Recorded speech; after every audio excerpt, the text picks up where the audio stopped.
I still remember that afternoon with uncomfortable clarity, not because anything extraordinary was supposed to happen, but because it was one of those painfully ordinary days where nothing felt dramatic until suddenly everything was. The kind of day where you stop somewhere mundane like an ATM expecting nothing more than a short wait and a receipt, only to find yourself at the center of a situation that reveals how fragile patience can be when entitlement is involved. It was a weekday, just after 4 in the afternoon, the time when traffic is heavy but not quite unbearable, and I had pulled into a small strip mall parking lot to use a standalone ATM because my bank branch was closed for renovations, and while the place itself was unremarkable, with a faded sign, cracked pavement, and a couple of struggling local businesses lining the row, it was familiar enough that I never once considered it might become the setting for a confrontation involving the police. I parked directly in front of the ATM, shut off my engine, and stepped out of my car, already mentally running through the transaction I needed to complete. Because I wasn't just withdrawing cash, I was waiting for a payment to clear and needed to transfer money between accounts before the machine would even allow me to proceed, which meant I knew going in that this would take longer than the usual 30-second visit most people expect. When they stop at an ATM, the machine was slow, as they often are, its screen lagging slightly between prompts. And as I stood there tapping buttons and waiting for confirmation messages, I noticed nothing unusual around me. At first, no line, no visible impatience, no sense that I was inconveniencing anyone. So I focused on the screen while the machine processed my request, listening to the low hum of traffic and distant chatter from the nearby stores. About 2 or 3 minutes in, I heard the unmistakable sound of tires crunching over gravel behind me, and when I glanced back briefly, I saw a white SUV pull into the space behind my car, stopping closer than necessary, the front of her vehicle looming just a bit too near my bumper, which immediately put me on edge even though I told myself it was probably nothing. When I turned back to the ATM, I could feel eyes on me, the uncomfortable sensation of being watched with expectation. And when I risked another glance in my rearview mirror, I saw her clearly, a middle-aged woman with tightly pulled blonde hair, rigid posture, and a face already twisted into irritation, staring straight at me as though my presence alone was a personal insult.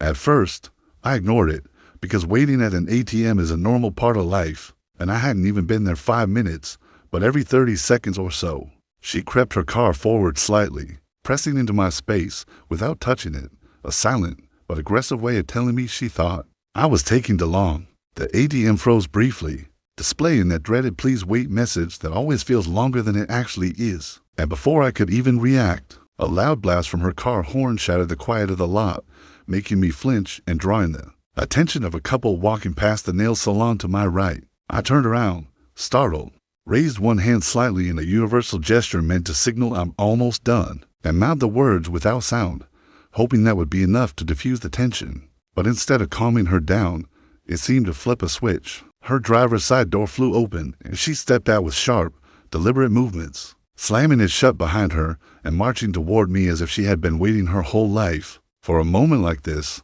her voice already loud before she was even fully in front of me. "Are you serious right now?" she snapped, her tone accusatory and sharp, loud enough that people nearby slowed to watch. I turned fully to face her, keeping my hands visible, my posture relaxed, and my voice calm as I said, "I'm just finishing up.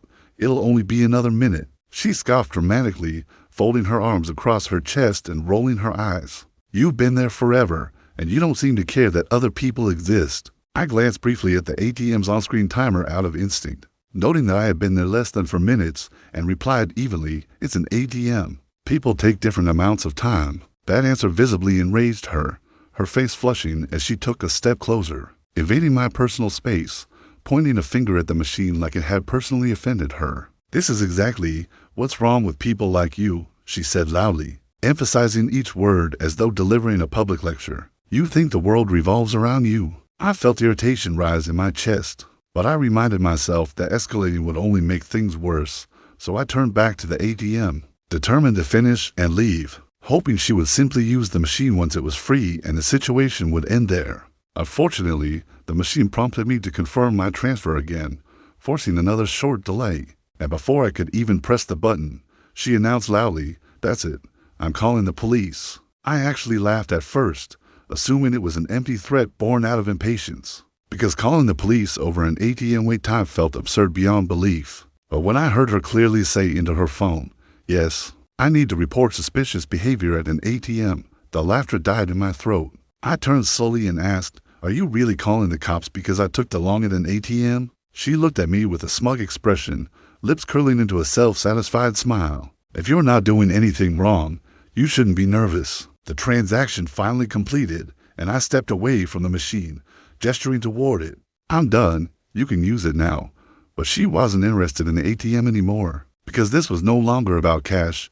It was about control, validation, and being proven right. She stayed on the phone, pacing back and forth, loudly describing me as loitering, acting strangely, and possibly trying to tamper with the machine, each word exaggerated, each accusation more dramatic than the last, while bystanders openly stared and one older man near the dry cleaner shook his head in disbelief. I considered leaving, but the way she framed her story made me uneasy, and I didn't want it to look like I was fleeing, so I leaned against my car and waited, arms crossed, heart pounding despite knowing I had done nothing wrong. About 10 minutes later, a police cruiser pulled into the lot, its lights flashing briefly before turning off, and 2 officers stepped out, their expressions already tired, the look of people who had responded to far too many unnecessary calls. She rushed toward them immediately, talking over herself, pointing at me as though I were dangerous, repeating that I had been there forever and that people like me made places unsafe. One officer turned to me calmly and asked for my side of the story, and I explained everything clearly and honestly, describing the transaction, the wait, the horn, and her reaction, while the other officer checked the security camera mounted above the ATM. After a brief radio exchange, the officer addressed her directly and said, "Ma'am, from what we can see, he was using the ATM normally." Her face flushed bright red as she snapped. "So you're just going to let him get away with it?" "Get away with what?" the officer asked, patiently. "With wasting everyone's time," she replied, her voice losing confidence. The officer sighed. "Using an ATM isn't a crime, and calling 911 for this isn't appropriate."